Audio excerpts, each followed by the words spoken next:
ভেবেছিলাম তোমাদের সাথে একটা নতুন রান্নার রেসিপি শেয়ার করব বলে, কিন্তু তার হলো না। কর্তামশাই ডিউটি থেকে এসেই বললো রান্না বন্ধ করো আর বাইরে খেতে যাব। মানে এর কোনো মানে হয়? আগে থেকেই তো ফোন করে বলে দিতে পারতো যে আজকে বাইরে খাবো, তাহলে এত কষ্ট করে সবজি কেটে আনাজ কেটে রান্না বসাতাম না, তাই না? এই যে চলে এলাম রেস্টুরেন্টে, মাঝপথে রান্না বন্ধ করেই বেরিয়ে আসতে হয়েছিল। অনেকদিন থেকেই আমি বলছিলাম যে ধোসা খাবো ধোসা খাবো বলে, তো সেটার জন্য যে এভাবে সারপ্রাইজ দেবে ডিউটি থেকে জলদি এসে, সেটা তো আমি আর বুঝতে পারিনি। যদি বুঝতাম তাহলে কি আর রান্না করিতাম? আচ্ছা যাই হোক, রেস্টুরেন্টের পরিবেশটা কিন্তু ভীষণ সুন্দর আর ভীষণ পরিষ্কার পরিচ্ছন্ন।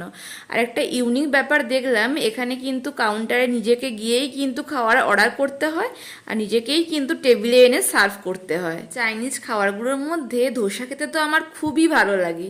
আর তোমাদের কি খেতে ভালো লাগে অবশ্যই কিন্তু কমেন্ট করে জানিও। আজকের মতো এখানে টাটা।